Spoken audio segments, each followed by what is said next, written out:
Next topic, important topic coordination compound का, bonding in coordination compound, ठीक है। और जो कोऑर्डिनेशन कंपाउंड की जो बॉन्डिंग है, फर्स्ट है वैलेंस बॉन्ड थ्योरी, जिसको हम लोग शॉर्ट में कहते हैं वीबीटी ना। जो केमिकल बॉन्डिंग जो हम लोग समझाते हैं, बॉन्डिंग इन कोऑर्डिनेशन कंपाउंड में, उसकी 3 इंपॉर्टेंट थ्योरीज हैं। नंबर फर्स्ट है valence bond theory, number second है क्रिस्टल फील्ड थ्योरी, ठीक है, जिसको हम लोग CFT कहते हैं। कुछ बुक्स इसको लिगेंड फील्ड थ्योरी भी कहती है, ओके। लिगेंड फील्ड थ्योरी भी इसी का नाम है, जिसको हम लोग शॉर्ट में LFT कहते हैं, ठीक है। और जो थर्ड नंबर की थ्योरी है, that is the molecular orbital theory, ठीक है, MOT। मॉलिक्यूलर ऑर्बिटल थ्योरी आप लोगों ने क्लास 11th में पढ़ी थी, चैप्टर 4th में, chemical bonding and molecular structure में, ठीक है, जिसमें आप लोगों ने MOT पढ़ा था और bonding molecular orbitals, anti bonding molecular orbitals हम लोगों ने पढ़े थे, जिसमें सिग्मा 1 है, सिग्मा स्टार 1 है, सिग्मा 2 है, सिग्मा स्टार 2s, इस तरह का हम लोगों ने कॉम्पोजिशन पढ़े थे, ठीक है। तो जो मॉलिक्यूलर ऑर्बिटल थ्योरी जो है वो क्लास 11th में था, और जो क्लास 12th में जो है कोऑर्डिनेशन कंपाउंड में 3 इंपॉर्टेंट थ्योरीज, इसमें 2 हम लोगों को पढ़ना है। Number first valence bond theory, number second crystal field theory, और number third molecular orbital theory. वो हम लोगों को पढ़ना है नहीं, हम लोगों को ओनली 2, बस ये वाला 2 थ्योरी पढ़ना है, ठीक है, okay. Chemical like coordination compound में कौन पैरामैग्नेटिक होगा, कौन डायमैग्नेटिक होगा, किसका कलर कैसे होगा, कौन कितना स्ट्रांग होगा, कौन कितना वीक होगा, किसी की बॉन्डिंग कितनी स्ट्रांग होगी, किसी की बॉन्डिंग कितनी वीक होगी, ये समझने के लिए हमको 2 थ्योरी पढ़नी पड़ेगी। Number first valence bond theory और number second crystal field theory, ठीक है। आप एक चीज़ को ध्यान रखना, ये इसकी खूबसूरती है इस टॉपिक की अच्छाई यही है कि कोई एक थ्योरी अगर किसी को पैरामैग्नेटिक कहेगी ना, तो दूसरी थ्योरी भी उसको पैरामैग्नेटिक कहेगी। अगर कोई एक थ्योरी किसी को डायमैग्नेटिक कहती है, तो दूसरी थ्योरी भी उसको डायमैग्नेटिक कहेगी। किसी एक थ्योरी के लिए अगर सपोज करो किसी के मैग्नेटिक मोमेंट की वैल्यू 1.73 आएगी, तो सेकंड थ्योरी के लिए भी इतना आएगा। कॉन्सेप्ट थोड़ा सा चेंज हो जाएगा, बट जो बेस होता है उसमें कोई चेंजेस नहीं होंगे। तो आप नोट डाउन करो। Next topic, important topic coordination compound का, बॉन्डिंग इन कोऑर्डिनेशन कंपाउंड, ठीक है। और जो कोऑर्डिनेशन कंपाउंड की जो बॉन्डिंग है वो हम लोग 3 उसके लाइक, फर्स्ट है वैलेंस बॉन्ड थ्योरी, जिसको हम लोग शॉर्ट में कहते हैं VBT ना, ओके। 3 इसकी थ्योरीज हैं। जो केमिकल बॉन्डिंग जो हम लोग समझाते हैं, बॉन्डिंग इन कोऑर्डिनेशन कंपाउंड में, उसकी 3 इंपॉर्टेंट थ्योरीज हैं। नंबर फर्स्ट है valence bond theory, number second है क्रिस्टल फील्ड थ्योरी, ठीक है, जिसको हम लोग CFT कहते हैं। कुछ बुक्स इसको लिगेंड फील्ड थ्योरी भी कहती है, ओके। लिगेंड फील्ड थ्योरी भी इसी का नाम है, जिसको हम लोग शॉर्ट में LFT कहते हैं, ठीक है। और जो थर्ड नंबर की थ्योरी है, that is the molecular orbital theory, ठीक है, MOT। मॉलिक्यूलर ऑर्बिटल थ्योरी आप लोगों ने क्लास 11th में पढ़ी थी, चैप्टर 4th में, chemical bonding and molecular structure में, ठीक है, जिसमें आप लोगों ने MOT पढ़ा था और bonding molecular orbitals, anti bonding molecular orbitals हम लोगों ने पढ़े थे, जिसमें सिग्मा 1 है, सिग्मा स्टार 1 है, सिग्मा 2 है, सिग्मा स्टार 2s, इस तरह का हम लोगों ने कॉम्पोजिशन पढ़े थे, ठीक है। तो जो मॉलिक्यूलर ऑर्बिटल थ्योरी जो है वो क्लास 11th में था, और जो क्लास 12th में जो है कोऑर्डिनेशन कंपाउंड में 3 इंपॉर्टेंट थ्योरीज, इसमें 2 हम लोगों को पढ़ना है।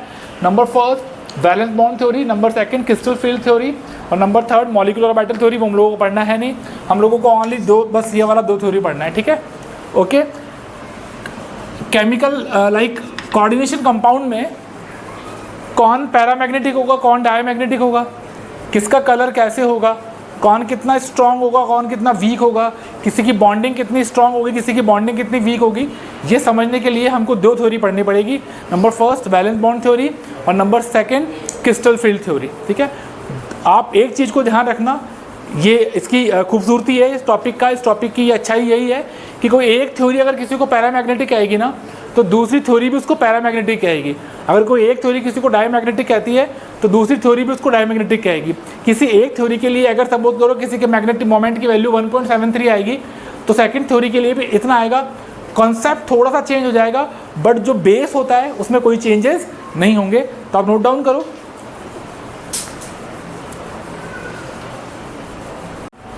Okay, bonding in coordination compound में first VBT, valence bond theory ना। Valence bond theory is given by Pauling, ठीक है। एक साइंटिस्ट थे पाउलिंग, उन्होंने अपना वैलेंस बॉन्ड थ्योरी दिया था। ओके, आप लोगों को याद है क्लास 11th में पढ़ा था आपने chapter number 4 chemical bonding and the molecular structure, उसमें का आपका टॉपिक आया था हाइब्रिडाइजेशन, याद है आपको। तो वो जो सारा कॉन्सेप्ट है वैसा का वैसा लगेगा। उसमें जो हाइब्रिडाइजेशन लग रहा था वो लाइक इनऑर्गेनिक कंपाउंड्स पे लग रहा था या कार्बन वाले कंपाउंड पे लग रहा था, बट इसमें जो लगेगा वो कोऑर्डिनेशन कंपाउंड लगेगा। कॉन्सेप्ट सबका सेम है। सीधा सा थ्योरी का कहता है, तो कुछ रूल्स हैं थ्योरी का। इस थ्योरी का जो फर्स्ट रूल है वो ये कहता है कि लाइक सेंटर मेटल जो एटम होता है उसके पास suitable number of orbitals present होने चाहिए, ठीक है। Centre metal atom contain suitable number of orbitals. Okay, जो सेंटर मेटल एटम होता है उसके पास जो ऑर्बिटल्स होते हैं वो S, P और D ये होने चाहिए। नंबर थर्ड का जो रूल कहता है कि इसके पास जो लिगेंड्स होते हैं, वो जो लिगेंड होता है वो सेंटर मेटल एटम को अपने इलेक्ट्रॉन देना चाहिए, ठीक है। लिगेंड जो होता है उसके बाद should be contain lone pair. तो लिगेंड जो होता है अपने लॉन पेयर किसको डोनेट करेगा, सेंटर मेटल एटम को। जब लिगेंड जो होता है अपने डोनेट जब lone pair centre metal atom को डोनेट करेगा तो न्यू सेट्स ऑफ ऑर्बिटल्स बनेंगे। क्या बनेंगे, न्यू सेट्स ऑफ ऑर्बिटल्स। इस न्यू सेट ऑफ ऑर्बिटल्स को कहते हैं hybrid orbitals and this process is called hybridisation, ठीक है। ये प्रोसेस ठीक सेम वैसा ही जैसे क्लास 11th में था, फ़र्क कुछ भी नहीं है, मतलब कोऑर्डिनेशन कंपाउंड्स में है, ठीक है। हाँ, थोड़ी सी जो चीज़ का फ़र्क है वो ध्यान रखना। आप लोग sp3 पढ़ते थे वहाँ ना, अब उसमें एक और ऐड हो जाएगा dsp2 ना। sp3 को जहाँ आप लोग टेट्राहाइड्रल बोलते थे ना, यस और नो, और dsp2 को हम लोग क्या बोलेंगे वहाँ पर, स्क्वायर प्लेनर। ओके, ये जब कोऑर्डिनेशन नंबर 4 होगा तब ये वाला कॉन्सेप्ट यूज होगा, जब कोऑर्डिनेशन नंबर 4 होगा। एक होगा sp3d2 और d2 sp3, ये तब होगा जब कोऑर्डिनेशन नंबर 6, दोनों ही केस में ऑक्टाहेड्रल कॉम्प्लेक्स बनेंगे, ठीक है। तो जो रूल्स है सिंपल से ये बात है कि सेंटर मेटल एटम के पास जो होते हैं वो सूटेबल नंबर ऑफ ऑर्बिटल्स होने चाहिए, सेंटर मेटल के पास sp d ऑर्बिटल्स होने चाहिए। लिगेंड जो होता है वो सेंटर मेटल एटम्स को लाइक अपने लॉन पे डोनेट करता है। जब लॉन पे डोनेट करता है तो न्यू सेट्स ऑफ ऑर्बिटल्स बनते हैं, that's called the hybrid orbitals and this process is called hybridisation. जो नई चीज़ है वो ये है कि जिसमें कोऑर्डिनेशन नंबर 6 वाला कॉन्सेप्ट आएगा। कोऑर्डिनेशन नंबर 6 में दो बनेंगे, एक बनेगा लो स्पिन कॉम्प्लेक्स, जिसको हम लोग क्या कहते हैं, इनर स्पिन कॉम्प्लेक्स भी कहते हैं, ठीक है। एक ये बन सकता है और एक क्या बन सकता है, हाई स्पिन कॉम्प्लेक्स, जिसको हम लोग क्या कह सकते हैं, आउटर स्पिन कॉम्प्लेक्सेस। ये दोनों बनेंगे। ये तभी बनेंगे जब कोऑर्डिनेशन नंबर 6 होगा। जब कोऑर्डिनेशन नंबर 4 का कोई भी क्वेश्चन होगा तो उसमें इनर और आउटर नहीं बनेंगे, बस इतना ही फ़र्क है, ठीक है। और एक इसका कॉन्सेप्ट और है, इसका एप्लीकेशन है कि अगर सपोज करो सेंटर मेटल एटम के पास number of unpaired electron present हो तो वो जो स्पीशीज़ है वो कैसी बनेगी, पैरामैग्नेटिक। और अगर सेंटर मेटल एटम के पास number of unpaired electron absent हो यानी नहीं हो तो वो कैसी बनेगी, डायामैग्नेटिक इन नेचर, ठीक है। और भी ये थ्योरी कहती है कि इसमें sigma and pi both bond are formed. इसमें सिग्मा और पाई दोनों तरह के बॉन्ड बन सकते हैं। सिग्मा बॉन्ड अपने ट्रेडिशनल मेथड से बनते हैं जिसमें लिगेंड जो होता है वो सेंटर एटम को अपने लॉन पे डोनेट करता है। ये जो पाई बॉन्ड वाला कॉन्सेप्ट है इसको हम लोग समझते हैं बैक बॉन्डिंग से, जिसको हम लोग सिनर्जिक बॉन्डिंग भी कहते हैं।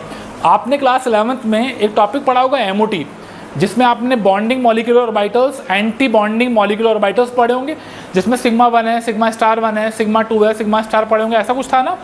तो जो पाई बॉन्ड जिस केस में बनेगा उसमें जो मेटल्स ऑर्बिटल्स होते हैं, उनके जो पाई स्टार जो ऑर्बिटल्स होते हैं, ठीक है, वो डोनेट करते हैं इलेक्ट्रॉन। तो ऐसी बॉन्डिंग को बोलते हैं बैक बॉन्डिंग। क्योंकि आज तक हम लोग क्या पढ़ते हैं, आज तक हम लोग ये पढ़ते हैं कि लिगेंड अपने इलेक्ट्रॉन दे रहा है किसको, सेंटर मेटल एटम को। तो ये मैं आपको जो लास्ट टॉपिक है इस चैप्टर का, वहाँ हम लोग उसको पढ़ेंगे। लेकिन अभी तक इतना ही है कि जो वीबीटी है, अच्छा वीबीटी के जो रूल्स हैं, वीबीटी के जो एप्लीकेशन है वो आपको लर्न नहीं करने। ये ठीक वैसा ही जैसे क्लास 11th में IUPAC था, हम लोग उसके रूल्स एक बार देखते थे, फिर क्वेश्चंस को हम लोग सॉल्व करते थे, तो एक बार माइंड सेट मतलब एक हो जाता था, दिमाग में सेट किया ये आंसर ऐसा लगना है, प्राइमरी प्रीफिक्स सेकेंडरी प्रीफिक्स, तो ठीक है ऐसा ऐसा कैसा लगेगा।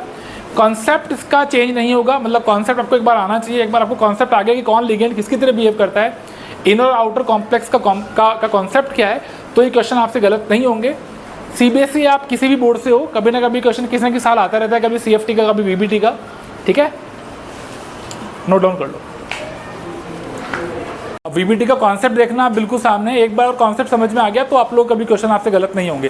पहला कॉन्सेप्ट है कि सबसे पहले आपको VBT में सेंटर मेटल एटम देखना है, ठीक है।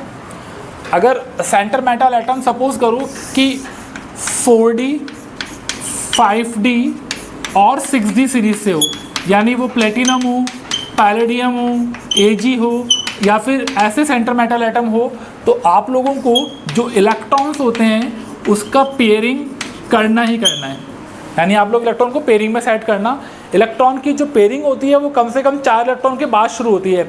अगर किसी स्पीशीज़ के पास सपोज करो कि 3 इलेक्ट्रॉन है, लाइक जैसे अगर मैं आपसे ये कहूँ कि Cr है और NH3 6 है और यहाँ पे +3 है, सपोज करो कि एक स्पीशीज़ है जिसमें आप Cr का निकालोगे तो Cr का +3 आ रहा है ना, और Cr का +3 का मतलब कितना हो गया, 3D3 4s0, यही हुआ ना। तो इसके पास कितना इलेक्ट्रॉन है, 3, तो 1 2 3, तो 3 इलेक्ट्रॉन का कोई पेयरिंग वेयरिंग नहीं होता। यानी ये जो कॉन्सेप्ट अगर सही मायने में शुरू होगा तो ये 5 इलेक्ट्रॉन्स के बाद होगा, 4 या 5 के बाद। आपको टेंशन लेने की जरूरत नहीं है, आपके जो सिलेबस में है वो जो 99% केस आएगा वो 6 इलेक्ट्रॉन्स के लिए आएगा। यानी जिसके लाइक 6 इलेक्ट्रॉन बचेंगे उसकी आपको पेयरिंग करनी होगी या फिर आपको पेयरिंग उसकी नहीं करनी होगी। तो आपके 6 वाला आएगा, आप लोग ध्यान रखना, ठीक है। कुछ अलग केस आएगा तो वो अमाइन वाला केस आता है कि अमाइन जो होता है वो कोऑर्डिनेशन नंबर 4 के साथ वीक फील्ड की तरह लिगेंड करता है, और कोऑर्डिनेशन नंबर 6 के साथ वो देखा जाता है कि सेंटर मेटल एटम के पास चार्ज कितना है, +2 है कि +3। तो वो कॉन्सेप्ट मैं आपको समझा दूंगा अभी क्वेश्चन करके। पहले हम लोग देखते हैं कि यदि सपोज करो कि सेंटर मेटल एटम जो होता है वो 4D 5D 6D सीरीज से होगा, तो याद करना कि इलेक्ट्रॉन का पेयरिंग करना है, आप लोगों को इलेक्ट्रॉन को पेयर में सेट करना है। पेयरिंग कैसे करना है मैं आपको बता देता हूँ, ठीक है। और अगर इलेक्ट्रॉन सपोज करो कि कोई भी इलेक्ट्रॉन अगर सेंटर मेटल एटम अगर 3D सीरीज से होगा, लाइक स्कैंडियम टू जिंक तक जाएंगे, तो अगर 3D सीरीज का होगा तो उसमें आप लोग 2 केसेस देखना। 2 केसेस में ये होगा कि अगर सपोज करो कि आपके पास वीक लिगेंड है, ठीक है, तो आप लोग जो पेयरिंग है वो नहीं करना। आज तक इलेक्ट्रॉन जैसे भरते आए हो ना, जैसे मुझे अगर 6 भरना है तो 1 2 3 4 5 और ये 6, आज तक जैसे भरते आए हो वैसे भरना। अगर वीक फील्ड लिगेंड है, आप सोचो बताओगे सर हमें कैसे पता लगेगा वीक लिगेंड कौन से होंगे, तो मैं बताता हूँ आपको, फ्लोरीन, क्लोरीन, ब्रोमीन, आयोडीन और H2O। इसको मान के चलना आप क्लास 12 लेवल पे कि ये आपके पास वीक लिगेंड है। एक इलेक्ट्रोकेमिकल सीरीज़ है इसमें, जैसे एक इलेक्ट्रोकेमिकल सीरीज़ उसमें थी ना इलेक्ट्रोकेमिस्ट्री में, ऐसे इसमें एक सीरीज़ है लिगेंड्स को उनके स्प्लिटिंग ऑर्डर के में सेट किया है। उसमें बहुत एक गड़बड़ हो रहा है, लाइक वो CFT के साथ मैच नहीं कर रहा। उसमें ये हो रहा है कि जो H2O जो है उसको ज़्यादा स्ट्रॉन्ग लिगेंड बताया ऑक्जेलेटो से, जबकि स्प्लिटिंग किसकी ज़्यादा होती है, ऑक्जेलेटो की। तो वो एक एक्सेप्शनल केस है, हम लोग पढ़ेंगे। और जो स्ट्रॉन्ग अगर सपोज करो कि आपके पास अगर स्ट्रॉन्ग लिगेंड हो, कि सर हमें कैसे पता लगेगा स्ट्रॉन्ग लिगेंड कौन कौन से होंगे, CO NH3 CO NH3 CN NO2 oxalato EN, ये सब स्ट्रॉन्ग लिगेंड है, ठीक है। तो ये सब स्ट्रॉन्ग लिगेंड कंसिडर करना। अगर स्ट्रॉन्ग लिगेंड प्रेजेंट है तो फिर आपको पेयरिंग करनी ही करनी है, यानी इलेक्ट्रॉन का जो पेयरिंग होता है वो इलेक्ट्रॉन का पेयरिंग आप लोग करना, ओके।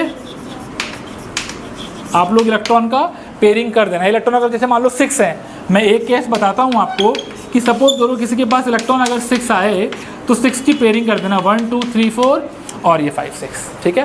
ये कॉन्सेप्ट समझ में आ गया।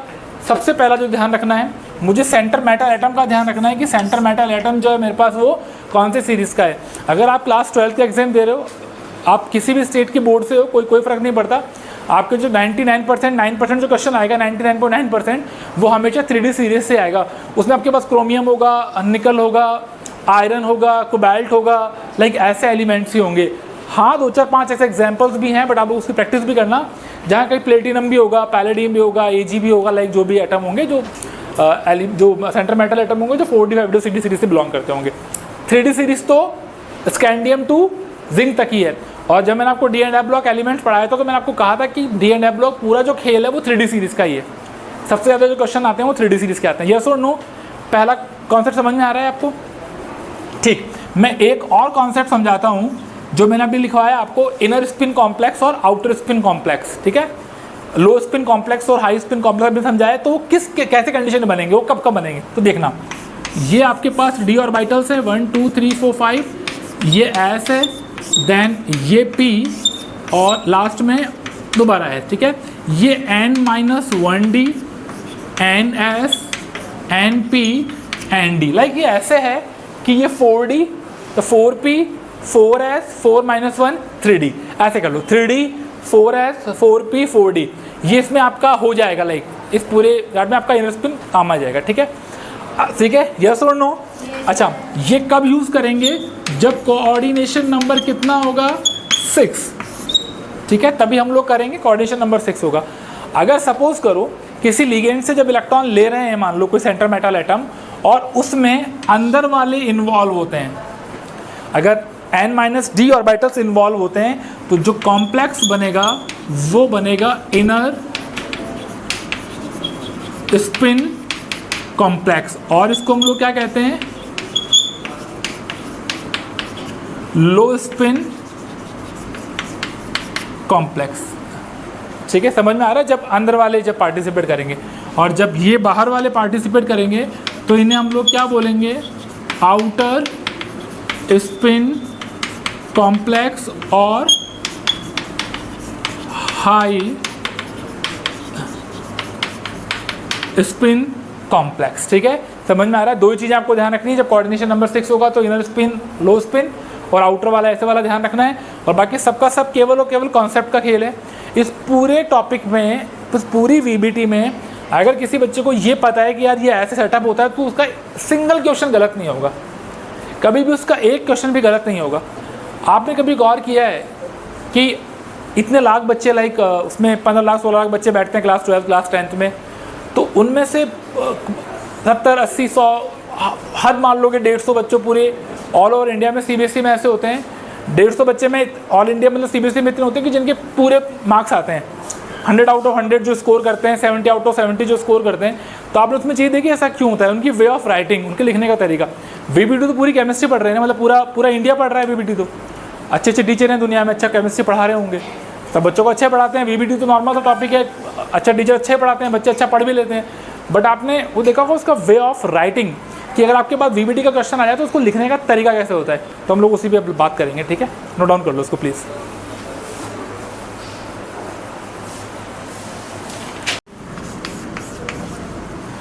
और फर्स्ट एग्जाम्पल वीबीटी का ना, तो 2 एग्जाम्पल मैं आपको पैरेलल चला के बताता हूँ। ठीक है, क्वेश्चन कैसे करेंगे। फर्स्ट एग्जाम्पल है, और ये आपका एनसीईआरटी का क्वेश्चन भी है बेटा, NiCl4 -2 और NiCN4 -2। ठीक है, ये सेम क्वेश्चन आपके लाइक एनसीईआरटी में है, पीछे एक्सरसाइज क्वेश्चन है। और आप लोग ध्यान रखना, जिसकी मैंने बात की थी ना, वे ऑफ राइटिंग, लिखने का तरीका जो क्या होता है, आप उसका थोड़ा सा ध्यान रखना। ठीक है, चलो सबसे पहले सेंटर मेटल एटम कौन है? निकल है ना, और निकल का एटॉमिक नंबर कितना होता है? 28। आर्गन 3d 8 4s 2 4p 0, यही होता है। ठीक है, अच्छा निकल 4 -2, तो निकल कौन सा क्या शो कर रहा है? Oxidation state +2 +2 3d8 4s 0 4p 0। D and F block में मैंने आपको पढ़ाया था कि इलेक्ट्रॉन सबसे पहले आते भी एस में से हैं, जाती भी एस में और जाती भी एस में से ही हैं, और एस में से दोनों इलेक्ट्रॉन एक साथ बाहर निकलते हैं। In S orbital the both electrons remove together, while in the D orbitals only unpaired electron remove, वो भी 1 by 1। ये हम लोगों ने पढ़ा था like D and F block में, यस और नो। चलो अब सेकंड देखना, अभी जो आपका जो कॉन्सेप्ट है वो डी को कैसे भरोगे, 1 2 3 4 5 6 7 एंड 8, ये आपका एस ऑर्बिटल है, and then this one is the p orbital, okay. NiCl4 -2, यहाँ लिखना कि it is a weak ligand, okay. कुछ इसको वीक फील्ड लिगेंड भी बोलते हैं, कुछ इसको वीक लिगेंड बोलते हैं, दोनों ठीक है, ठीक है। तो ये वीक लिगेंड है, और जब वीक लिगेंड होता है तो याद करो वो कॉन्सेप्ट कि इसमें पेयरिंग नहीं होती, वेरी गुड। तो उसमें जब पेयरिंग नहीं होगा तो आर्गन के 18 के 18 आएंगे, 3D8 जो अपनी जगह रहेगा, फॉर एस 0 रहेगा और फॉर पी 0 रहेगा। तो डी कैसे भरेंगे हम लोग, 1 2 3 4 5 6 7 एंड 8, एस और पी बिल्कुल खाली, ठीक है। और हाइब्रिडाइजेशन के लिए क्या चाहिए, लिगेंड को वैकेंट एस और पी और डी ऑर्बिटल्स चाहिए। तो कितने लिगेंड्स हैं हम लोगों के पास, how many ligands we have, 4। तो आप लोग ऐसे फिल करना, ये first Cl, then second Cl, fourth and Cl, तो इसका lone pair, lone pair, lone pair and lone pair, ठीक है। अब हाइब्रिडाइजेशन, ओके, हाइब्रिडाइजेशन, एक एस और 3 पी के पार्टिसिपेट कर रहे हैं ना, दैट इज sp3 हाइब्रिडाइजेशन, ठीक है। sp3 हाइब्रिडाइजेशन की जो शेप होती है वो कैसा होता है, tetrahedral. Number of unpaired electron कितना है इसके पास, 1 2 2, तो म्यू की वैल्यू कितना होगा इसका, 2.84। बॉहर मैग्नेटॉन, आपको बताया था मैंने डी एंड एफ ब्लॉक में, अगर नंबर अनपेयर्ड इलेक्ट्रॉन 1 होगा तो 1.73, 2 होगा तो 8.2.84, 3 होगा तो 3.89, 4 होगा तो 4.90, 5 होगा तो 5.92। ये फिक्स वैल्यू होती है मैग्नेटिक मोमेंट की, ये चेंज होती रहती है एक्चुअली लिगेंड के अकॉर्डिंग ना, जैसे 5.92 से अगर किसी की 5.89 भी हो जाए ऐसा लाइक ना, ऐसा तो वो वाली बात नहीं है, बट हाँ होती इतनी सी है, ओके। और शेप टेट्राहेड्रल हो गया, तो शेप जो होगा वो टेट्राहेड्रल कैसे होगा, ये Cl और ये Cl, ये इसका शेप हो गया। ये आपको इस तरीके से क्वेश्चन आएगा। अच्छा, number of unpaired electron present है ना, तो ये नेचर में कैसा होगा, पैरा मैग्नेटिक। तो जो क्वेश्चन आता है ना बोर्ड में, वो क्वेश्चन ऐसे आधे आधे मार्क्स के आते हैं, लाइक कोई कॉम्प्लेक्स दे देगा, वो पूछेगा मैग्नेटिक नेचर बताओ, वो पूछेगा नंबर ऑफ अनपेयर्ड इलेक्ट्रॉन बताओ, वो पूछेगा मैग्नेटिक मोमेंट बताओ, पैरामैग्नेटिक है, डायमैग्नेटिक है, हाइब्रिडाइजेशन बताओ। तो ऐसे आधे आधे मार्क्स के क्वेश्चन आ जाते हैं 4। जैसे इस क्वेश्चन में से दे दिया 1/2 × 4, तो सारे पार्ट दे दिया, आधे का मतलब होता है लाइक हाइब्रिडाइजेशन बता दो, पैरामैग्नेटिक है, डायमैग्नेटिक है, नंबर ऑफ अनपेयर्ड इलेक्ट्रॉन कितने हैं, म्यू का वैल्यू कितना है, लाइक ऐसे करके आपको बताना पड़ता है, ठीक है, या फिर वो कंपेयर करवा लेगा, ठीक। सेकंड एग्जांपल में एन है, ये वो ये निकल है ना, निकल का कितना होता है 28, आर्गन 3D8, 4s2, 4p 0, निकल क्या शो कर रहा है +2, अरे वो ये Cn का -1 होता है ना, तो 4 - 2 कितना हो जाएगा, +2 हो जाएगा। तो 3D कितना हो जाएगा 8, 4s कितना हो जाएगा 0 और 4p कितना हो जाएगा 0। तो यही हम लोग कैसे भरते हैं इसको, 1 2 3 4 5 6 7 8, देन आपका ये S और 3 आपके ये P। Next NiCN4 -2, strong ligand, pairing होगा कि नहीं होगा, पेयरिंग होगा, बताया था ना स्ट्रॉन्ग फील्ड लिगेंड होगा तो पेयरिंग होगा। अच्छा, जब मुझे पेयरिंग करना हो तो argon 18, 3D8, 4s 0, then 4p 0, ठीक है, 1 2 3 4 5 6 7 8, ओके, और ये ऐसे पेयरिंग, ओके। अब मुझे कितना लिगेंड्स है, how many ligands we have in this question, 4 ligand we have. तो नंबर फर्स्ट पहला Cn यहाँ, नंबर सेकंड दूसरा Cn यहाँ, थर्ड Cn यहाँ, 4 Cn, 1 2 3 4 5 6 एंड 6 8। हाइब्रिडाइजेशन, ओके, एक D का, एक S का और 2 P के हाइब्रिडाइजेशन। तो इसका शेप कैसा होगा, स्क्वायर प्लेनर। मैंने आपको जब ये शुरुआत की थी तो मैंने बताया था कि sp3 होगा कि dsp2 होगा, sp3 होगा तो टेट्राहेड्रल होगा, dsp2 होगा तो स्क्वायर प्लेनर होगा, यस और no. Number of unpaired electron कितने हैं इसके पास, 0, तो ये नेचर में कैसा होगा, डायामैग्नेटिक, ओके। और इसके लिए म्यू का वैल्यू कितना होगा, 0.0 बॉहर मैग्नेटॉन। और मैं इसकी निकल की शेप की बात करूं तो इसका जो शेप होगा CN CN CN Cn और चार्ज कितना है -2, तो -2, चार्ज कितना है -2, तो -2। ये आपके एनसीईआरटी का क्वेश्चन है, मतलब एनसीईआरटी में सिंपल ऐसा दिया हुआ है कि NiCl4 -2 is paramagnetic in nature while NiCN4 -2 is diamagnetic in nature. तो ये वे ऑफ राइटिंग है, ये किसी भी चीज़ को लिखने का एक तरीका होता है। इस पूरे प्रोसेस में कहीं भी एक बार भी ऐसा नहीं लग रहा कि आप उस पूरे ट्रैक से बाहर जा रहे हो, यानी जो जितनी भी नेसेसरी नीड्स हैं, जितनी भी चीज़ें जो हमें चाहिए इस पूरे क्वेश्चन में वो वैसे की वैसे आ रही है। ठीक है, नोट डाउन कर लो प्लीज़।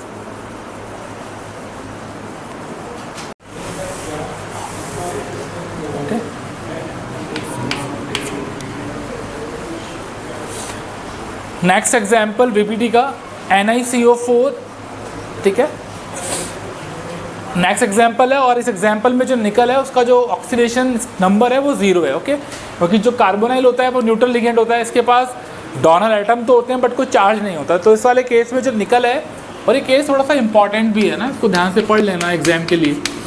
तो इस वाले केस में जो NiCO4 है वो न्यूट्रल लिगेंड है, तो जो Ni है, जो CO है वो न्यूट्रल लिगेंड है, तो Ni जो है उसमें 0 ऑक्सीडेशन नंबर शो करेगा। ओके, तो निकल का एटॉमिक नंबर कितना होता है 28। तो हम लोगों ने VBT में जैसे पढ़ा तो 3D 8 4s2 4p 0 NiCO4 यही बनेगा। और NiCO4 में जो कार्बोनिल है वो किसकी तरह बिहेव करता है, स्ट्रॉन्ग फील्ड लिगेंड की तरह या स्ट्रॉन्ग लिगेंड की तरह बिहेव करता है। तो ये आपके पास आर्गन आएगा। और 3D में आप लोगों को 10 करना है, 4s में आपको 0 करना है, 4p में 0। आप लोगों को कुछ नहीं करना कि जो एस के ऑर्बिटल के जो इलेक्ट्रॉन्स हैं वो डी में शिफ्ट करने हैं, यानी जो 10 इलेक्ट्रॉन्स हैं वो सबकी आपको पेयरिंग करनी है। ओके, तो जैसे आप लोग 10 इलेक्ट्रॉन्स की पेयरिंग करोगे तो 1 2 3 4 5 6 7 8 और 9 10 एस आपका ये और ये आपका पी। यस और no? How many carbonyl ligands we have? 4। So first carbonyl compound at the second carbonyl compound, third carbonyl compound, fourth lone pair donate करेंगे, लॉन पेयर डोनेट कर दिया। ओके, हाइब्रिडाइजेशन, एक एस और 3 p ऑर्बिटल, sp3 ऑर्बिटल्स। जो इसका जो shape बनेगा, shape कैसा बनेगा इसका, sp3 का shape tetrahedral. Number of unpaired electron कितना है इसके पास? 0। और अगर नंबर ऑफ अनपेयर्ड इलेक्ट्रॉन 0 होगा तो ये नेचर में कैसा होगा, डायमैग्नेटिक होगा। म्यू का वैल्यू, डाइपोल मोमेंट का वैल्यू मैग्नेटिक मोमेंट का वैल्यू 0.0 बोहर मैग्नेटॉन होगा। यस और नो?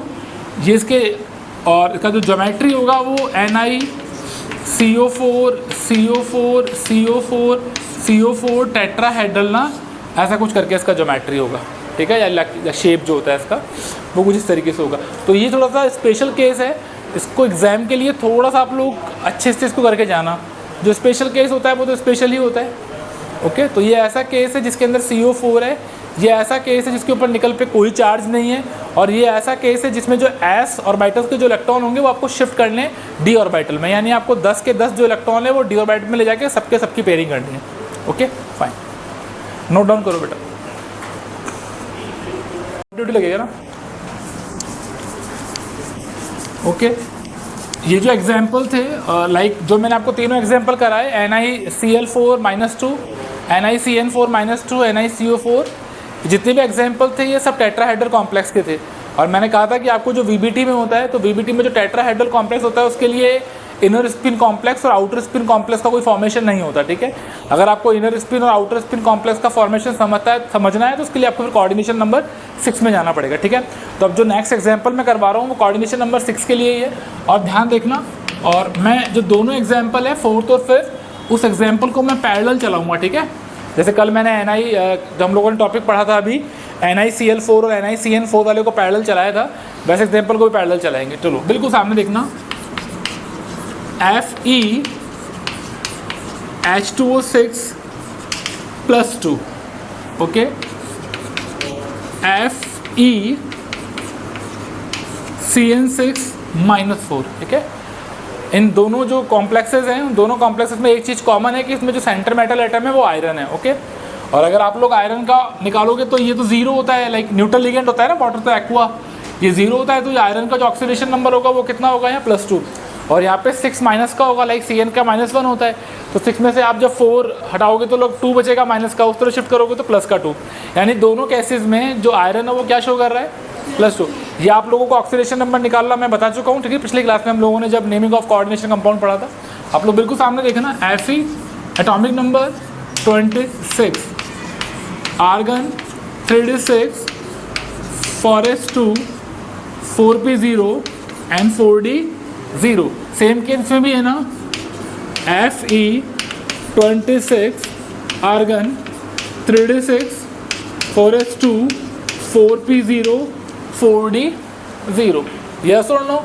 चलो Fe +2 26, argon 3d6, 4s0 4p0 4d0, क्योंकि जो कोऑर्डिनेशन जो कंपाउंड नंबर जो 6 वाले होंगे वो डी ऑर्बिटल्स के जो बाहर वाले होंगे वो पार्टिसिपेट करना शुरू कर देंगे, ठीक है, ओके। और यहाँ भी Fe +2, बोर्ड में वे ऑफ राइटिंग बहुत इंपॉर्टेंट है, आप लिखते कैसे हो, 4s0 4p0 एंड 4d0, ठीक है। Next example Fe H2O6 +2, it is week ligand और वीक फील्ड लिगेंड, जो भी आप लोग कहते हो। तो जो वीक फील्ड लिगेंड होता है और उसके लिए इलेक्ट्रॉन्स आप लोग जैसे ट्रेडिशनल मेथड से आप लोग भरते आए हो, आपने हुंस रूल और वो पाउलीज पढ़ा था 11th क्लास में, तो आप जैसे इसको भरते आए हो वैसे आप लोगों को इलेक्ट्रॉन को फिल करना है, ठीक है। और यहाँ पर जो लिगेंड है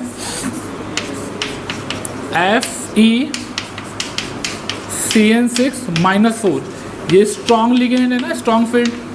तो argon 3d6, 4s0 4p0 and 4d0। चलो अब जो वीक फील्ड लिगेंड है उसके लिए मैं जब डी में इलेक्ट्रॉन भरूंगा तो जो ट्रेडिशनल मेथड से जो मैं आपको भरता आया हूँ, हम लोगों को ऐसे ही फिल करना है, ठीक है, 4 एंड देन ये 5, ओके, 1 2 3 4 5 एंड ये 6, ठीक है। वीक फील्ड लिगेंड है ना, तो जैसे हम लोग फिल करते हैं 1 2 3 4 5 and 6, okay. How many H2O ligands we have? 6। H2O H2O H2O H2O H2O H2O, lone pair lone pair lone pair lone pair lone pair lone pair, yes और no? अरे हाँ के ना, चलो ठीक है। हाइब्रिडाइजेशन में निकालूं, हाइब्रिडाइजेशन S3p2d लाइक sp3d2, इसका हाइब्रिडाइजेशन है sp3d2। और अगर मैं उसकी शेप बतानी हो मुझे इसका, तो शेप कैसा होना है इसका, ऑक्टाहेड्रल, इसका ऑक्टाहेड्रल शेप होना है OH। नंबर ऑफ अनपेयर्ड बोलूँ तो कितना नंबर ऑफ अनपेयर्ड बचा है इसमें, 1 2 3 4 हो गया। और 4 अनपेयर्ड प्रेजेंट, इसका मतलब ये कैसा होगा नेचर में, para magnetic in nature, okay. Mu का वैल्यू 4.90 बोहर मैग्नेटॉन, यस और नो, ठीक है। और अब एक नया कॉन्सेप्ट कि जो हाइब्रिडाइजेशन में जो पार्टिसिपेट किया वो ND ने किया कि N-1D ने किया। मैंने जब EBT शुरू हुआ तो बताया था ना कि आपको थोड़ी बहुत चीज़ें ध्यान रखनी है कि इनर कॉम्प्लेक्स कैसे बनेगा। अगर हाइब्रिडाइजेशन में लिगेंड और सेंटर मेटल एटम के हाइब्रिडाइजेशन के लिए अगर बाहर वाले ND पार्टिसिपेट कर रहे हो तो वो कैसा होता है, आउटर स्पिन कॉम्प्लेक्स। तो ये कैसा होगा आपके पास, आउटर स्पिन कॉम्प्लेक्स। और कैसा होगा ये, हाई स्पिन कॉम्प्लेक्स, यही होगा, यस और नो। या हाई स्पिन होने का मीन्स आपको बता दूं, जितने ज़्यादा अनपेयर्ड इलेक्ट्रॉन्स होंगे उतनी ज़्यादा इलेक्ट्रॉन की स्पिन होगी। और मैंने आपको डी एंड एफ ब्लॉक जब हम लोगों ने टॉपिक पढ़ा था तो मैंने उसमें आपको बताया था कि जो इलेक्ट्रॉन का जो हम लोग मैग्नेटिक मोमेंट निकालते हैं इसका, ठीक है। तो मैग्नेटिक मोमेंट जो होता है वो इलेक्ट्रॉन के दो तरीके के मोशन पर डिपेंड करता है, एक उसका स्पिन मोशन होता है, एक उसका ऑर्बिटल मोशन होता है। बताया था म्यू एल और म्यू एस, इनका सम होता है मैग्नेटिक मोमेंट, ठीक है। तो वो हम लोग डिस्कस कर चुके हैं डी एंड एफ ब्लॉक में। तो ये जो है हाई स्पिन कॉम्प्लेक्स का मीन होता है कि इसके पास नंबर ऑफ अनपेयर्ड इलेक्ट्रॉन ज़्यादा है, ठीक है, यस और नो। चलो अब हम लोग इसमें कहेंगे कि स्ट्रॉन्ग फील्ड लिगेंड है, और स्ट्रॉन्ग फील्ड लिगेंड में D1 2 3 4 5 देन S, ये P 1 2 3 4 5, ओके। 6 का 60 पेयरिंग करनी है, 1 2 3 4 5 6। ओके चलो लिगेंड्स कितना है पास CN 6, 1 CN 2 CN 3 CN 4 CN 5 CN and 6 CN। Okay hybridisation calculate करें D2sp3। ओके D2sp3 होगा, इसका शेप और ज्योमेट्री जो होगा वो ऑक्टाहेड्रल ही होना है, ऑक्टाहेड्रल ही होगा। इसका ज्योमेट्री और शेप जैसा था वैसा का वैसा ऑक्टाहेड्रल होना है। नंबर ऑफ अनपेयर्ड इलेक्ट्रॉन कितने हैं इसके पास 0, तो ये कैसा होगा डायामैग्नेटिक इन नेचर। म्यू का वैल्यू 0.0 बोहर मैग्नेटॉन। आपको जब डी एंड एफ ब्लॉक में मैंने डिस्कस किया था, मैं आपको अभी दोबारा बता रहा हूँ, जब भी आपसे मैग्नेटिक मोमेंट की वैल्यू पूछे आपसे ना एग्जाम में, तो आप लोग BM जरूर लिख के आना। बोहर मैग्नेटॉन्स का यूनिट होता है, नहीं तो आधा मार्क्स चला जाना है बोर्ड में। बोर्ड लिख के देता है कि हाफ मार्क्स आप काट सकते हैं जब यूनिट नहीं हो, ठीक है। तो आप लोग प्लीज़ ये लिख के आना बोहर मैग्नेटॉन। ओके अब जो हाइब्रिडाइजेशन में जो पार्टिसिपेट किया वो अंदर वाले n-d ऑर्बिटल ने किया कि बाहर वाले ने किया, अंदर वाले ने किया। तो ये कैसा बनेगा इनर स्पिन कॉम्प्लेक्स और लो स्पिन कॉम्प्लेक्स, ये यही बनेगा इनर स्पिन और लो स्पिन कॉम्प्लेक्स, यही तो बनेगा।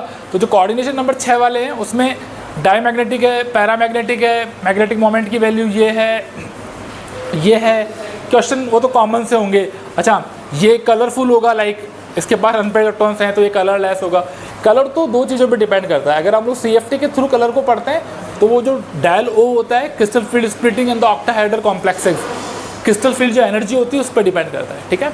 और ये कॉन्सेप्ट है, ऐसे आप लोगों को बनेगा। शेप हम लोगों को ऑक्टाहेड्रल बनाना आता है, तो हम लोग अगर ऑक्टाहेड्रल की शेप अगर बनाना चाहें तो आप उसकी शेप को ईजिली बना सकते हो। Fe यहाँ रखना है और CN CN CN CN CN और ये CN, ये बना सकते हो। चार्ज अगर -4 हो तो -4 हम लोग ऐसे करके चार्ज लगा सकते हैं। तो ये ऑक्टाहेड्रल कॉम्प्लेक्स की शेप, ठीक है। और जो ये वाला अगर आपको शेप बनाना है ऑक्टाहेड्रल का तो ये भी ऐसा शेप बनेगा। अब मैं देखो आपको शेप में एक टेक्निकली चीज़ समझाता हूँ, बहुत ध्यान से देखना ना। आप लोग है ना H2O ठीक है ऐसे लिखते हो, बिल्कुल ठीक है, समझ में आता है कि सर आपने तो कहा H2O ऐसे लिखा तो मैंने H2 ऐसे लिख दिया। लेकिन H2O में जो हाइड्रोजन थोड़ा होता है डोनर एटम कौन होता है ऑक्सीजन। तो आप अगर H2O को लिखने की अगर कोशिश करो तो H2O को ऐसे लिखने की कोशिश करना, मतलब ऑक्सीजन जो है ना ऑक्सीजन को सामने लेके आना, ऐसे लिखने की कोशिश करना। अच्छा वैसे कुछ नहीं होगा कि सर हम लोग ऐसे लिख देंगे H2O ऐसे करके लिख देंगे सर तो गलत हो जाएगा, नहीं गलत कुछ नहीं होगा, बट टेक्निकली थोड़ा सही नहीं लगता। अगर आपके पास अगर आप साइंस लिया हुआ ही है तो काम को बहुत तरीके से सलीके से करोगे तो ही मार्क्स मिलने के चांसेस ज़्यादा होते हैं। 1999 में और शायद 1998 में, मुझे एग्जैक्टली ध्यान नहीं है, वो जब JEE के एग्ज़ाम हुआ करते थे तो वहाँ पर पेपर हुआ करते थे सब्जेक्टिव, तो उसमें लाइक लिखना पड़ता था बच्चों को ना। अब तो खैर ऑब्जेक्टिव होते हैं सारे, जितने भी क्वेश्चन आते हैं 100 वगैरह जो भी आप लगाते हो, तो पेपर ही सब्जेक्टिव हुआ करता था, लाइक उसमें आंसर लिखने पड़ते थे, एक्सप्लेनेशन करना पड़ता था। तभी चीज़ें बहुत काम आती थी, छोटी छोटी चीज़ें ना, नोट डाउन कर लो प्लीज़। एग्जाम्पल नंबर 6 होगा ना शायद, 2B है 6 FeEN3 okay +2 EN neutral ligand okay, 2 donor side chelate ligand, neutral होगा, 2 डोनर साइड्स होंगे, दोनों नाइट्रोजन होंगे, चिलेट लिगेंड होगा, 1 EN 2 से बॉन्ड बनाएगा तो 3 EN 6 से बॉन्ड बनाएगा। तो कोऑर्डिनेशन नंबर कितना होगा इसका 6 होगा। तो मैंने कहा था 3 कोऑर्डिनेशन वाला तो आएगा नहीं, 6 कर देना ओके। और Fe क्या शो करेगा यहाँ पे +2 करेगा क्योंकि ये तो 0 है ना। चलो पैटर्न अपना वैसा का वैसा ही है, Fe 26 argon 3d6 4s2 4p0 and last के अंदर 4d0। अगर वो पार्टिसिपेट करेगा तो भी ठीक है, नहीं करेगा तो भी ठीक है okay. Fe +2 26 argon 3d6 4s0 4p0 4d0। Fe EN3 +2 किसकी तरह बिहेव करेगा स्ट्रॉन्ग लिगेंड की तरह ओके। और स्ट्रॉन्ग लिगेंड की तरह बिहेव करेगा तो आप लोगों को क्या करनी है उसमें पेयरिंग करनी है, ठीक है। 4s0 4p0 4d0 ठीक है। और आप लोगों को पेयरिंग करनी है तो 1 2 3 4 5 6। ओके, अच्छा क्वेश्चन है ना, ध्यान से पढ़ना। अब प्रॉब्लम ये है कि आप लोगों को ये लग रहा होगा कि सर मेरे पास तो 3 ही है और बॉक्स तो अब कम से कम तो 6 होने चाहिए। और मैंने आपको ये चीज़ बताई कि एक EN कितने से बॉन्ड बनाता है, 2। नॉर्मल सी बात है, अगर आप इथाइलिन डाइअमाइन को देखोगे तो CH2 CH2 NH2, ethylene diamine आपके पास यही तो होता है NH2 NH2 ना, यानी 2 डोनर एटम है, यानी एक साथ वो 2 बॉन्ड बना सकता है। ओके, तो आप लोग इन दोनों बॉक्स में एक EN को फिल करना, इन दोनों बॉक्स में एक EN को, और इन दोनों बॉक्स में एक EN को, lone pair lone pair lone pair. Okay, चलो hybridisation same sp3 sorry D2sp3। चलो शेप कैसा बनेगा इसका, shape octahedral, number of unpaired electron 0। तो जब नंबर ऑफ अनपेयर्ड इलेक्ट्रॉन 0 होगा तो नेचर में कैसा होगा, डायमैग्नेटिक। म्यू का वैल्यू 0.0, बोहर मैग्नेटॉन। अंदर वाले ऑर्बिटल्स पार्टिसिपेट कर रहे हैं कि ND बाहर वाले कर रहे हैं, अंदर वाले कर रहे हैं। तो कैसा बनेगा, इनर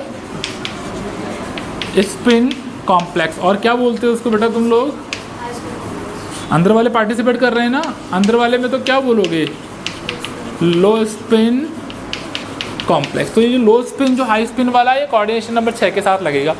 एक सेम एग्जाम्पल है, example number 5, 6 and 7। Same example है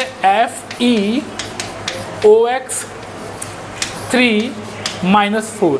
ये जो हम लोग चार्ज लगाते हैं ना, -4 +4 +2, ये अकॉर्डिंग टू लिगेंड्स लगाते हैं। और मैंने आपसे कहा था कि जो Fe होता है वो +2 और +3 ऑक्सीडेशन नंबर ही अपना शो करता है। एक ही एग्जाम्पल है शायद ब्राउन रिंग कॉम्प्लेक्स, वो हमने डिस्कस किया था कि ब्राउन रिंग कॉम्प्लेक्स में Fe जो होता है वो +1 शो करता है। ओके, तो इस वाले एग्जाम में भी सेम होगा, एक ऑक्सीलेटो 2 से अटैच होगा। अगर आप ऑक्सीलेटो को देखोगे तो ऑक्सीलेटो का स्ट्रक्चर कैसा होता है, ऑक्सीलेटो का स्ट्रक्चर ऐसा ही होता है ना। तो एक ऑक्सीलेटो 2 से अटैच होगा, तो नॉर्मल सी बात है 3 ऑक्सीलेटो कितने से अटैच होगा, 3। सेम ऐसा कैसा ही आना है। अच्छा, ऑक्सीलेटो किसकी तरह बिहेव करता है, स्ट्रॉन्ग लिगेंड की तरह बिहेव करता है, डाइडेंटेड होता है, चीलेट होता है। ये EN और ऑक्सीलेटो 2 ही आपकी केमिस्ट्री में 2 ही तो केस हैं जो चीलेट होते हैं, 1 2 से जुड़ते हैं। तो सेम केस आप लोग ऐसा कैसा करना है इसके साथ भी। तो ये भी आपको इनर स्पिन कॉम्प्लेक्स बना के देगा और आपको लो स्पिन कॉम्प्लेक्स ये वाला बना के देगा। इसमें भी नंबर ऑफ अनपेयर्ड इलेक्ट्रॉन 0 आएंगे, ये भी डायमैग्नेटिक होगा। इसके लिए भी जो बोहर मैग्नेटॉन की वैल्यू होगी वो 0.0। इसका शेप हम लोग, ज्योमेट्री जो है हम लोग इसका देख चुके हैं जब हम लोगों ने आइसोमेरिज्म को डिस्कस किया था, ऑप्टिकल और ज्योमेट्रिकल आइसोमेरिज्म पढ़ाया था, याद करो। नेक्स्ट एग्जाम्पल है और थोड़ा सा इम्पॉर्टेंट है, चांसेस कंपटीशन में आने के ज़्यादा हैं इस क्वेश्चन के ना। 1998 में CBSE में क्वेश्चन आया था ये वाला। ओके, तो नेक्स्ट एग्जाम्पल नंबर कौन सा है, 7 8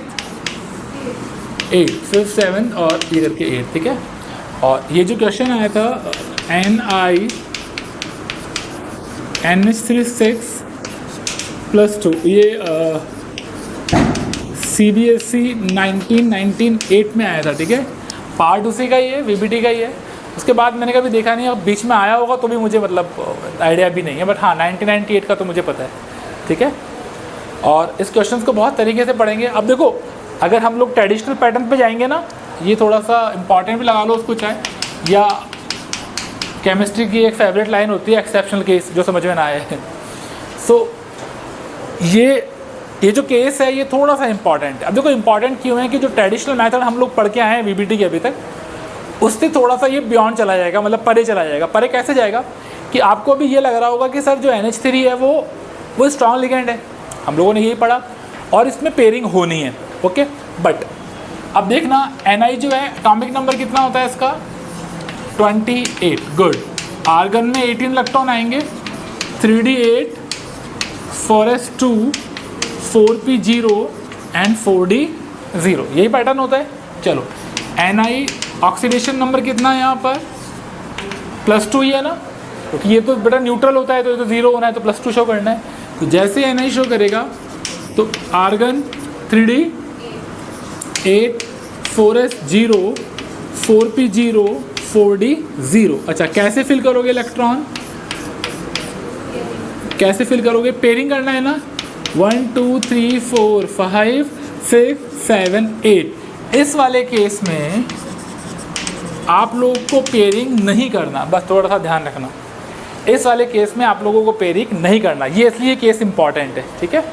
तो इसको आप लोगों को पेयरिंग नहीं करना। यहाँ पर आपको एस को एस लगाना है और यहाँ को पी लगाना है, और ये जो डी जो है इसके 5 ऑर्बिटल्स खाली हैं वाला। इस केस को बहुत अच्छे से ध्यान रखना, इसका आपको पेयरिंग नहीं करना है यार, ठीक है, ओके। तो जबकि आप तो कहोगे कि सर जो निकल है वो NH3 जो स्ट्रॉन्ग फील्ड की तरह के बिहेव करता है, निकल और NH3 वाले कॉम्बिनेशन में एक ट्रिक यूज़ करेंगे हम लोग। एक कॉन्सेप्ट है, बताता हूँ मैं आपको भी, पहले हम लोग कर लेते हैं इसको। कितने NH3 हैं? 1 2 3 4 5 और ये 6, 1 2 3 4 5 6 ऐसे करके ना, ये आपके लॉन्च पैड जितने भी लगना है, ओके। हाइब्रिडाइजेशन क्या लगना है इसका? 1 S 3 P 2 D, sp3 D2, okay. Shape बताओ उसका, तो ज्योमेट्री जो भी आप कहते हो, क्या होना है इसका? Octahedral. Number of unpaired electron कितने हैं इसके पास? 2, यस और नो? कैसा होगा? पैरा मैग्नेटिक, ठीक है, पैरा मैग्नेटिक होगा, यस और नो? म्यू का वैल्यू 2.84, बाहर मैग्नेटॉन यही आना है, अरे हाँ के ना। बाहर वाला ऑर्बिटल्स एनडी यूज़ कर रहे हैं कि अंदर वाला एनडी यूज़ कर रहे हैं? बाहर वाले। तो ये कैसा बनेगा?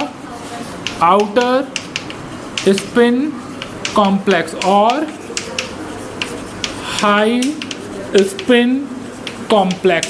जबकि कॉन्सेप्ट के अकॉर्डिंग, ठीक है, अगर इसका आप शेप बनाओगे तो इसका शेप ऐसे बनाना ना, एन को सामने रखना है ऐसे। ये जो बॉन्ड देगा, ये इलेक्ट्रॉन लाइक ऐसे देते हो ना आप लोग, तो जो ये इलेक्ट्रॉन देंगे ऐसे करके ना, तो ये नाइट्रोजन की तरफ से इलेक्ट्रॉन दिए जाएंगे। यहाँ नाइट्रोजन एटम है जो इलेक्ट्रॉन अपने देगा, ओके। और यहाँ पे चार्ज कितना आएगा? +2। तो अब तुम्हारा जो कन्फ्यूज़न है वो दूर करता हूँ, बहुत ध्यान से एक नोट डालना और उस नोट के साथ एक चीज़ को लिख देना। सपोज़ करो कि यदि अमाइन है, NH3 है और उसका कोऑर्डिनेशन नंबर 4 है, तो वो वीक फील्ड लिगेंड की तरह बिहेव करेगा। वीक लिगेंड की तरह।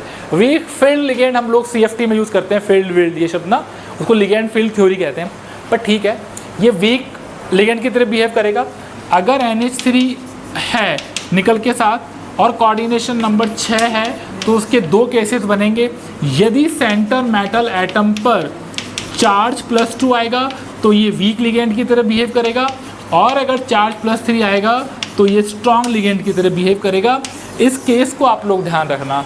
मैं दोबारा रिपीट करता हूँ, NH3 अगर कोऑर्डिनेशन नंबर 4 के साथ आएगा तो always behave as the weak field ligand. NH3 अगर कोऑर्डिनेशन नंबर 6 होंगे, यानी NH3 के नंबर 6 होंगे, और अगर सेंटर मेटल एटम लाइक अभी जो है वो +2 है, तो वो वीक फील्ड की तरह बिहेव करेगा। कौन? NH3। और अगर सेंटर एटम +3 है तो वो स्ट्रॉन्ग फील्ड की तरह करेगा। अगर मैं इसी क्वेश्चन में सपोज करो कि कोई लाइक ऐसा सेंटर एटम रखता जो +3 शो कर रहा होगा उस वक्त, ठीक है, समझ में आ रहा है? तो फिर ये स्ट्रॉन्ग फील्ड की तरह लिगेंड की तरह बिहेव करता, सारी के सारी पेयरिंग करनी होती है, फिर इनर कॉम्प्लेक्स बनते, लो स्पिन कॉम्प्लेक्स बनते। इस एग्जाम्पल्स को बहुत ध्यान से पढ़ना, 1998 CBSE का आया है, ठीक है, नोट डाउन करो।